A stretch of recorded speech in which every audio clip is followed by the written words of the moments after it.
This is your money coach.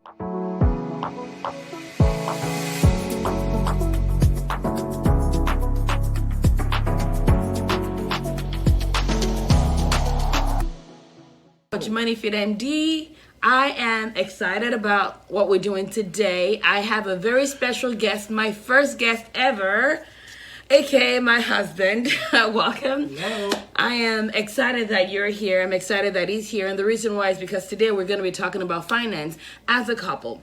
What do I mean by that?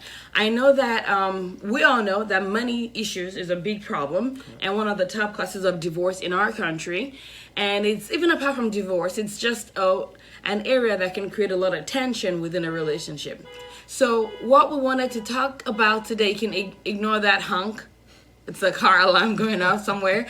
What we wanted to talk about today was some things that we did right and some things that we did wrong as a couple, especially considering the fact that we had different interests when it came to money, and we were developing that interest at a very different pace. So just real quickly, do you want to introduce yourself? Yes, my name is Olushile Akintade, and I am the CEO. blessed husband of my beautiful wife here, and I can't wait just to contribute and just to share our struggles in this journey of financial freedom. What we did wrong and what we did right, where we are and what we hope to achieve. Yep. So just to summarize, as a lot of you guys know, I wasn't this financially savvy person from day one. No, I knew zero about it. Like 401k was something that I didn't even know what that meant. It was like a black box that I didn't really want to get into. But towards the end of fellowship, for me, was when I started getting interested in finances, and I started bringing that up to you at home in terms of like thinking about, because at that point we didn't even have any financial goals. Our goal was just to survive after I was working 80 hours a week, for us to pay our bills every month. We didn't really know how much we were earning. We didn't really know how much we were spending. So how was that from your perspective when I started bringing up like, oh, we need to focus on our finances? Correct. I think that was kind of like a shock to me because I personally I felt like, oh, I'm going to be transparent. And for some reason, that rubbed me off the wrong way. I don't know if it was a male ego, but that was the first initial struggle I had where I'm like, okay, is she trying to control me? Is she trying to tell me how to spend my money now?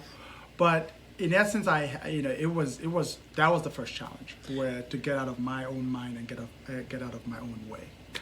So what was it that helped you practice? Because the goal of this video is, it's one, solidarity, we're in this together, but also to help couples bridge this conversation. And what were some things that you think what helped you get through that hump where you started being a little bit more comfortable?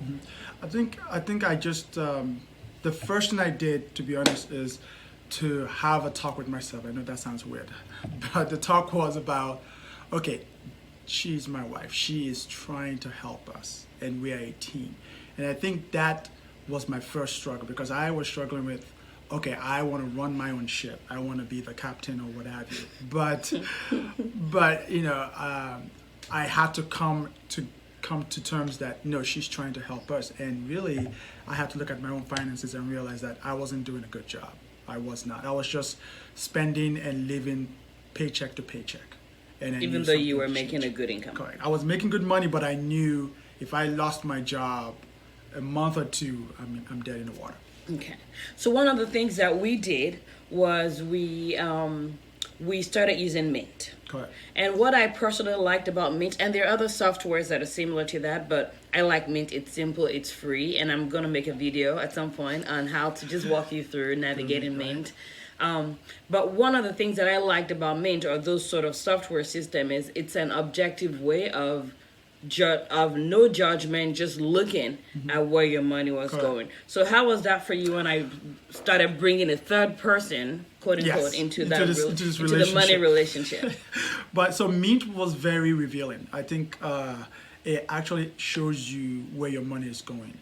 You would think that you're just swiping your card here and there, but when you see the report on Mint, you realize that, my goodness, I'm spending so much on things that maybe I should not be spending money on. And that was the first wow moment for me, where I saw that, okay, this gotta change. I can't be just swiping my card. I have to be intentional. I have to be conscious of, like she would say, conscious spending, right? And that was what Mint did to me. And I think my first advice is, as a man, we want to run the ship. It's just it comes natively. But I think when you come together with your wife, two heads are better than one, and then you can both realize that, look, we're in this ship together. This is our ship, not my ship. It's our ship. That's a good one. This is our ship. And then, so what we ended up doing was, I mean, we were busy. We had 2 kids at that point. Now we have 3. Right. We scheduled every weekend, every week, like in the evening after Correct. bedtime, and our kids don't sleep. So this is like, you have a 2-hour window. Your kid is napping. Like, hallelujah, let's get this in. It was like instead of going out for a date, we were having a money date. A money day. Okay. It doesn't sound romantic, but we kind of will drink a bottle of beer or something just to ease the whole thing and make it look good. So we had something enjoyable that was attached to it, Correct. right? And we had the third party, which is like a neutral party, which was Mint, involved. And we would ask questions. So we actually set goals or accountability goals for how much you are, because ultimately everything belongs to both of us. Correct. How much you are allowed to spend without questioning, Correct. even from our joint account, Correct. right? And because we had that rule, it was easy for us to come into it with curiosity, where it's like, oh, babe, you spent this amount of money. Oh, I don't remember us talking about it. And then you would explain, or I would explain, and I thought that was good. Yeah, that was a struggle for me. To be honest, I had to. I felt like I could struggle. spend my own money, and just make the decision and just swipe my card and be done with it.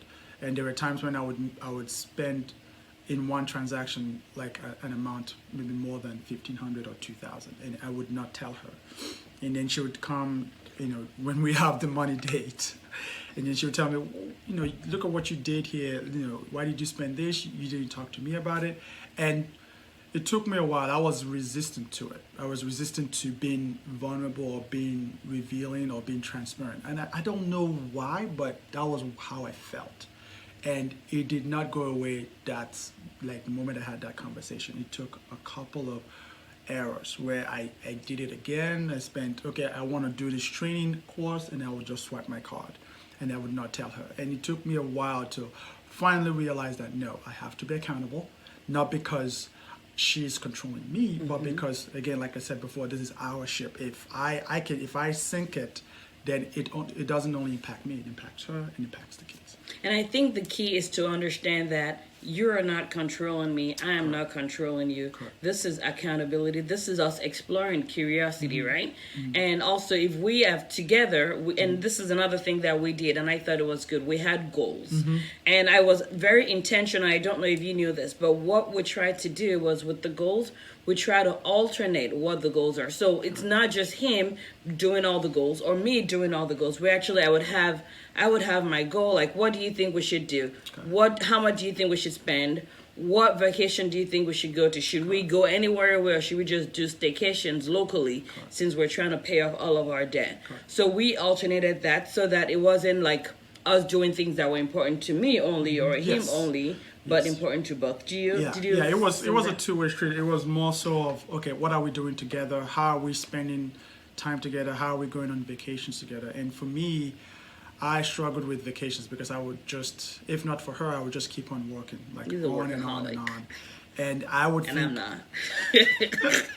and I would think I'm having a wonderful time because I do enjoy what I do. I do enjoy what I do she too, does but too. hey, like, you But I gotta don't- pace yourself. Exactly. I don't take that. I'm not conscious of resting, conscious of spending to rest. So she would tell me, Sheila, we need to go on vacation, and it doesn't have to be a staycation. To be honest with you, I think staycation was my own excuse of staying home. And what my wife did, which is very powerful, was no, let's go out of our comfort zone. Let's go out. Let's drive out. Right. Let's spend money, good money, and enjoy our vacation. And that took me a while, but it has been very rewarding. So you guys probably would not understand how excited I am right now because my husband's using a lot of conscious. Normally, my husband doesn't like definitions. And even though we have lived our lives consciously and we spend consciously, and what that means is that we spend extravagantly on things we care about, but then we cut costs on things that doesn't bring us joy, right? So think Marie Kondo. Does it bring you joy? Yes or no? If it doesn't, if it does, then you keep it and you make it grow. So for me, I'm really excited that it's using the words, because that's really what, and that's our strategy, and that's what my financial money coaching strategy is, which is I'm actually not a big fan of like pinching pennies or like, $1 here. No, but it's literally about making sure we're not spending mindlessly. And that includes our time, right? Because your time is the most valuable thing you're ever going to have. That includes our resources. That includes our sleep. That includes our job, our careers, our goals. It has to be intentional, because if you ever think about riding a bike, if you don't ride a bike, if you sit down on it but you don't pedal consciously, you're going to fall off, right? Or if you're driving and you just have the car, you're not really steering the wheel, it's not necessarily going to go. It may get you to where you're going, or you may actually find out that you don't get in an accident.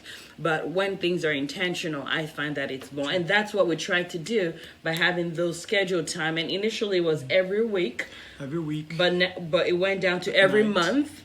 Every month. And now, what did you say? I said every week. It's always at night. Always at night, because we got kids. The kids are screaming or in bed. At least they're in bed, and then we would have that meet up and we would go through Mint. And after a while, I actually started getting into Mint myself, even without her, or without her having that meeting every week. And we would just start. Sometimes she would say, "I'm gonna go clean up Mint," and I would say, "Oh, this week I'm gonna clean up Mint." And literally, this is us going into Mint and recategorizing and looking at the trend, seeing where we're spending, how did we spend so much this month, where did the money go to, and so on and so forth. So it's been, again, it's a journey. It's a journey. It's a journey. And if one advice I would tell people out there is, as a couple, just first of all, maybe have a conversation with yourself. My wife or my spouse, we're in this together. Number one. Number two, telling her or telling my spouse, what I'm about to spend money on, maybe actually be rewarding, because you are so pigeonholed and you are so close to the computer or whatever you're about to click and spend money on. But to have another person come and say, do you really need that? What about this alternative? And then you realize that, oh my goodness, I already have what I'm about to just buy, right? And that is the beauty of two heads are better than one. So it's not about us not just trying to give you solutions, but these are the struggles that we went through and we're still going through. And great points. The other thing to also keep in mind is initially we were doing every week because we knew nothing about money. We knew nothing. But we were so intentional to the point where we actually had books that we wanted to read. And I would say, I'm going to read this book. And he would read this book. So he read like the investment books. I could read like the personal finance book. And then we would just bring those information together, because it's really powerful when we both understand that we don't have to be the same, but we can bring those two, which is good. We don't want to be the same, right? We're not the same. We don't want to be the same. We're one, but we're not the same. But we bring our different strengths, right? Yes. And with those, we're both able to, our relationship, which is a third party in this, is able to grow exponentially because of the different things, strengths and weaknesses that we both bring to the table. So I thought that was good too. And one thing also is, I think when we got more into doing this together, and I found myself actually having conversations with my friends and mentioning, oh, I think I need to check in with my wife about this or that. And I would see like the concern on my friend's face, that, oh, you really need to do that. I said, yeah, I just need to get another perspective. And the best perspective is from the person that knows me the most. So let me just talk to her. And over time, I started realizing people actually asking me questions like, how do you talk to your wife? How do you engage her when it comes to money? Do you guys have the same bank account? And I found out that a lot of my friends actually had separate bank accounts. Can you talk a little bit about Yeah. that? What do we, I mean, there's no one size fits all, Correct. but we both came from different family, different baggage, different responsibilities. How do we organize our finances? Do we have the same account or do we have different accounts? You want to talk to? So we have one, before we actually got married, we had decided we're gonna have one bank account. And that bank account, we would take a portion of our salaries and transfer it to that bank account. We would both do that. At the time when she was doing her residency, AKA broke. yeah, she was really broke. So I would transfer a higher percentage, and she would transfer a lesser percentage. And we kept doing that until she was at the tail end of her residency, and she said, "Oh snaps, I want to do fellowship," and we continued, and we're still doing that. Continue broke. But this is what we did, and I think it's really it worked for us. It may work for you or not. Aside from that joint account, we had separate accounts. Why? Because I have family responsibilities. I have people that look up to me, and sometimes I send them money because I'm Nigerian. And she does the same thing too. She has her own side of the family where sometimes she's like, I want to send money to you guys or give you money or help. And those separate that's what we accounts did. are the Correct. no questions asked. It's No whatever questions you want to asked, do but with still it. with transparency. But still with transparency. With transparency, as of we had all that in mint. Yes. So we were still like, do. okay, you sent money here, you sent money there, but our joint account, our savings is all still being funded and together. And I think it helps to come into those questions with curiosity. Mm-hmm. It's not attacky. Where it's not like, oh, why did you spend that money? Or how did you spend that money? It's more like, oh, so I saw this. Correct. What happened? Correct. Did we talk about it? No, we didn't. Oh, because I thought we said we were going to talk about this whenever we spend more than a certain amount. Mm-hmm. That comes from that reaches someone in a less defensive way than sort of more attacky. Would you say? Yeah, I think, and also just before you go all defensive, I think you also just need to try to, first of all, realize that your spouse is actually trying to get on the same page with you, trying to help you. Again, it's our relationship. ship. This is our ship. This is our boat. This is our relationship, and so before you get all defensive, maybe actually get the feedback first, and see maybe you should not have spent that money. And again, it's not like something's gonna happen to you if you tell your wife, "I'm about to spend this. What do you think? These are my thoughts. These are my reasons behind it." So I think that is very critical to always get someone else's perspective, especially your spouse's. So just to summarize, thank you for coming. This is my first guest, and I think you did good. I tried, I know, thank you. and we made it raw and Yes. and real. And again, this is an ongoing struggle, an ongoing journey. An ongoing conversation. Yep. But just to summarize real quickly, some of the things that we think is helpful. Correct. Number one is set aside dates, and that could be weekly, that could be monthly, that could be once every 3 months, every 6 months. Initially, if you're just starting out the money conversations, it may need to be more frequent until you both are really on the same page. But definitely have a schedule set where it's time. You may need a babysitter if you have kids, or you can wait until they're in bed. Yep. Number two is try and piggyback this on something more interesting. So on a reward, whether that's enjoying some new ice cream, whether it's enjoying a glass of wine, some beer, or after this, we go and watch a movie. Yes, we go out on it. We go out for a restaurant. If we're able to survive this without killing each other, we get to go to this fancy restaurant. Like whatever it is, make it fun. And then number three, this is an opportunity to dream. So it's not just about sitting down and attacking the numbers. This is where you actually sit down and go, oh, so if you had this amount of money, what would you do with it? How do you think we're doing financially? How do you think we're doing as parents? How do you think I'm doing as a wife, as a mom? And how are you doing as a wife? So it's great time to have that feedback, okay? So it's not just about the numbers like, oh, why did you spend $2? No. This is a time to explore and dream, and you'll be amazed by the things you will find out about your spouse.